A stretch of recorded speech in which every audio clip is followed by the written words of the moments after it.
বাবুপাড়ার দলীয় অধিনায়ক ব্যাটসম্যান ইমন বিশ্বাসকে পুরস্কার তুলে দেওয়ার জন্য অনুরোধ করছি।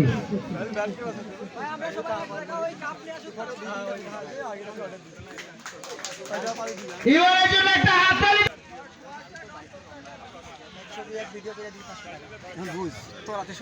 এবার তিনি রানার্স আপ ট্রফি গ্রহণ করছেন। রানার্স আপ ট্রফি প্রদান করছেন আব্দুর রাজ্জাক মেম্বার। আব্দুর রাজ্জাক মেম্বার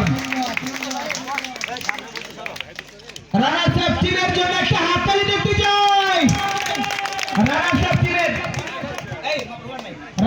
টিমের ক্রেস্ট তুলে নিলেন রুমান এবং এক্ষেত্রে প্রাইজ মানি তুলে দিচ্ছেন নাজমুল হুসাইন মেম্বার। নাজমুল হুসাইন মেম্বার তিনি রানার্স আপ অনার তুলে দিচ্ছেন।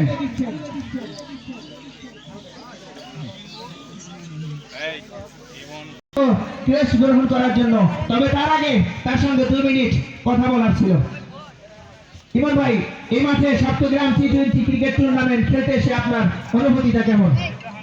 আলহামদুলিল্লাহ, এত সুন্দর টুর্নামেন্টের আয়োজন করছে তাদেরকে অসংখ্য ধন্যবাদ জানাই। কারণ আমাদের এই সাইডে এরকম টুর্নামেন্ট খুব কম হয়ে থাকে, তার মধ্যে আমার দেখা এই সাইডের তো এটা অন্যতম একটা ভালো টুর্নামেন্ট। ধন্যবাদ। একটা হাততালি হয়ে যাক এই সপ্তগ্রাম টি20 টুর্নামেন্টের জন্য। ইমন ভাই কিন্তু রাজবাড়ির শ্রেষ্ঠ টুর্নামেন্ট হিসাবে আমাদের টুর্নামেন্টকে কিছুটা হলেও আখ্যায়িত করলো।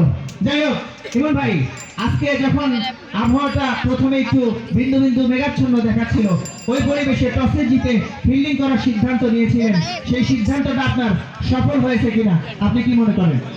অবশ্যই ইনশাআল্লাহ সফল হবে, কারণ দিন শেষে আমরা চ্যাম্পিয়ন হতে পারছি। আসলে আমাদের প্ল্যান ছিল যেটা আছে প্ল্যানটা আমরা সফল হতে পারছি, এই জন্য আলহামদুলিল্লাহ। ইকবালের থ্রোতে রান আউটটাকে আপনি কিভাবে মূল্যায়ন করবেন? অবশ্যই একটা রান আউট টিমের জন্য অনেক ইম্পর্টেন্ট। ইকবালের থ্রো রান আউটটা একটা টার্নিং পয়েন্ট ছিল, এটা আমাদের অনেক উপকারী। ধন্যবাদ ইমন ভাইকে, ধন্যবাদ। এবং এর সাথে চ্যাম্পিয়ন ট্রফি প্রদান করছেন সোনাই প্রামাণিক।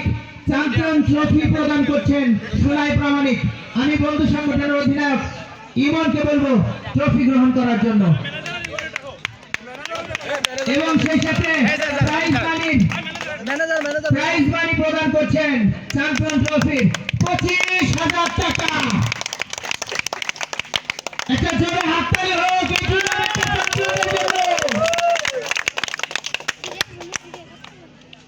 Thanks to all.